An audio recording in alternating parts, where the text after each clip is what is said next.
ان السيادة ليها تمن، استقلال القرار له تمن.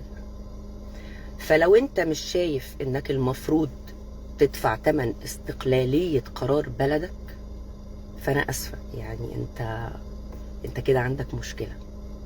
لو انت شايف ان احنا المفروض يبقى في ناس هي اللي بتحركنا والدول هي اللي بتقولنا نعمل ايه علشان ننول الرضا ويوقفوا ضغط علينا اقتصاديا، يبقى برضو عندك مشكلة. فلو انتوا فاهمين ان موقف مصر دلوقتي وتلحمتها ضد اللي بيحصل ده وثباتها على موقفها بعدم تصفية القضية الفلسطينية بالتهجير، وان سينا للمصريين احنا مش هندفع ثمنه، لا احنا هندفع ثمنه. واول حاجة هتدفع ثمنها اقتصاديا، هيتضغط عليك بكل الطرق اقتصاديا. هيلعبوا لك في السوق السوداء بتاعت الدولار، هيلعبوا لك في السوق السوداء والمضاربة على الذهب، هيلعبوا في كل حاجة. عبد الفتاح السيسي لو صحي بكرة الصبح قال يا ابني وقف لي كل المشاريع دي، وقف لي البنى في مصر، هياخد الرضا وينور. عبد الفتاح السيسي لو صحي بكرة الصبح قال اتفضلوا عندنا في سينا، هينول كل الرضا.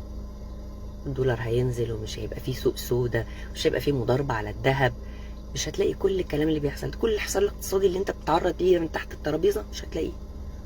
فالحرب مش لازم تبقى بالدبابة، هو مش لازم يجي يحاربك بدبابة، هو ممكن يحاربك بمليون طريقة تانية. ممكن يجي يحاربك اقتصاديا، ممكن يمنع عنك الدولار اللي جاي من بره من المغتربين بعصابات بره بتلمه عشان ما يدخلش الموازنة المصرية، عشان ما يدخلش في الاحتياطي النقدي المصري، عشان يوقعك، يضايق عليك اقتصاديا بمليون طريقة. في تمن لاستقلال القرار المصري، في تمن لسيادتك على أرضك وإنك رافض إن أرضك يبقى فيها قاعدة أمريكية وتبقى زيك زي غيرك مطاطي ومطي.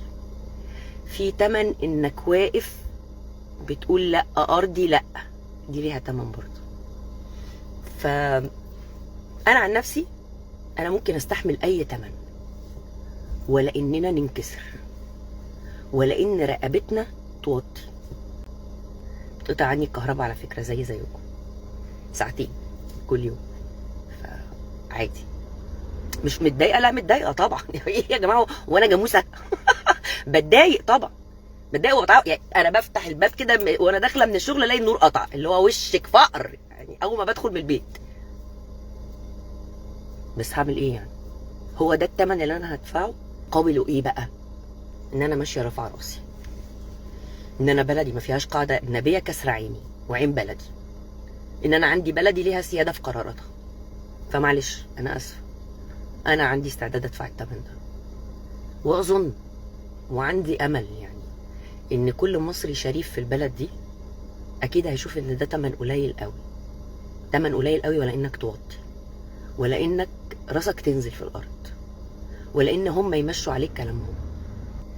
سيادة نفسك، سيادة بلدك على ارضك ليها ثمن، استقلالية قرارك ليها ثمن.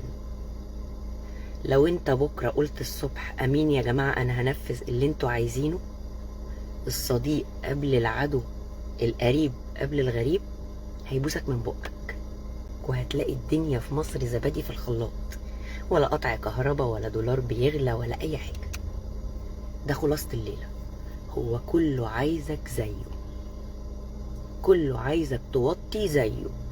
الله، انتوا هتقفوا تلحموا كده؟ انتوا هتقفوا كده واقفين كده بنفسكم كده وعاملين لنا فيها اللي ما حصلوش؟ لا، تبقوا زيكم زينا، عندكم قواعد اجنبيه زينا، بتسمعوا الكلام زينا، يا اما هنوريكوا ضغط لحد ما الشعب يقول جاي. هو انت ازاي تضغط على رئيس الا بشعبه؟ مفيش رئيس دوله في ايده يريح شعبه ويزود شعبيته الا وهيعمله.